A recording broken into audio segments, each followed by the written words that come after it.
Even though Google had to cancel their event at the New York City because of the Hurricane Sandy, that doesn't mean that they won't be unveiling their new gadgets. What's going on, guys? It's Garcia here for another tech news.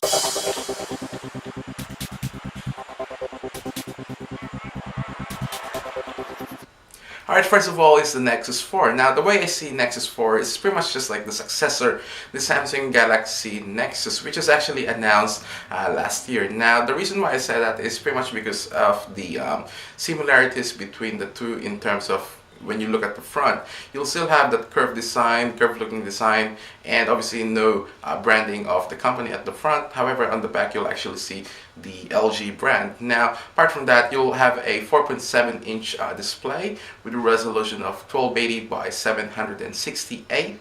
Now, with the resolution, it's actually, when you actually take off the software buttons, it'll actually have a full 720p display, which is actually perfect for viewing pictures, movies. So really great stuff for that. And it's actually a little bit larger. So with the Samsung Galaxy Nexus, it's 4.65, and so it's about 5 millimeters larger compared to the Samsung Galaxy Nexus.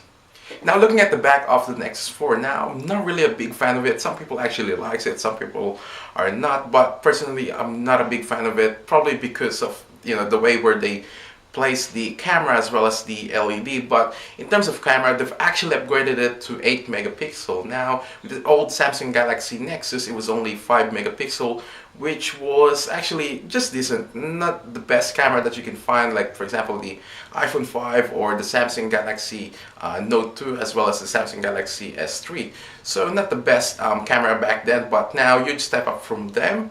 Obviously they've upgraded it because otherwise they just wouldn't be able to keep up. But anyway, really nice to see that they finally upgraded it to 8.8 megapixel. Now, apart from that, they've actually upgraded the processor as well to Qualcomm Snapdragon S4 processor, which is probably the best you can get on the market right now. It's definitely the fastest as well, fastest than the Exynos as well as the Tegra 3. So really nice to see that they put the Qualcomm Snapdragon S4 processor on the device.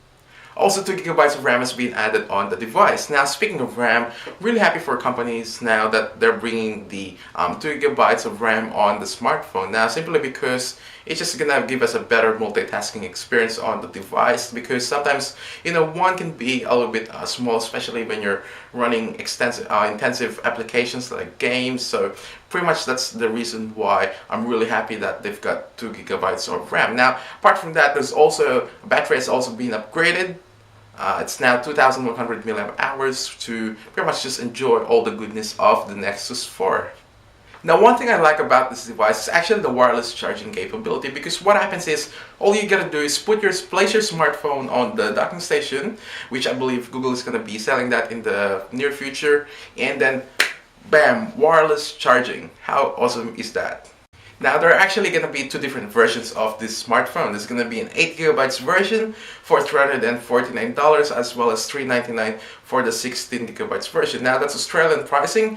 It's probably going to be a little bit cheaper compared to the US. Now, with Australian pricing, that actually includes the tax, so you don't have to pay for it when you check out the item. Now, all you have to do is pretty much pay for the shipping. I can't remember how much the shipping for the Nexus 7, so I think it's about $18. So, anyway, we'll probably I'm probably expecting the same shipping price for the Nexus 4. But seriously, how cheap is that? Considering that you're getting Qualcomm Snapdragon processor as well as 2 gigabytes of RAM, and last but not the least, the latest Android 4.2 Jelly Bean. So seriously, that's gonna be some serious competition in there.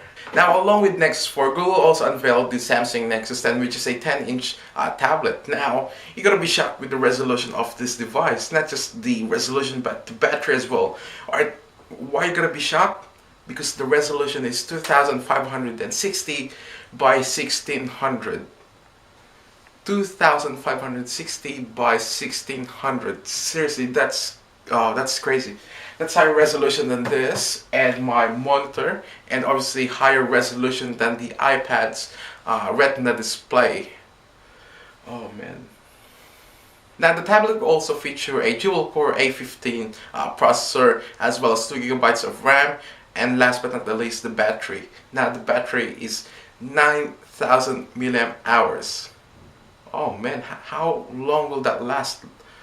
Oh, you just gotta love Samsung and Google together, working together. I really like this tablet. Now for the 16 gigabytes version, the Nexus 10 is going to cost you for about $469. Yes, that's Australian. Again, if you want the full pricing of the Nexus 10, just go through the Google Play website on your country. And then for the 32 gigabytes version, it's going to be $569. So it's about $100 more if you want an extra storage. Now in terms of specs between this and the iPad 4, now seriously, there's going to be some serious competition between the two.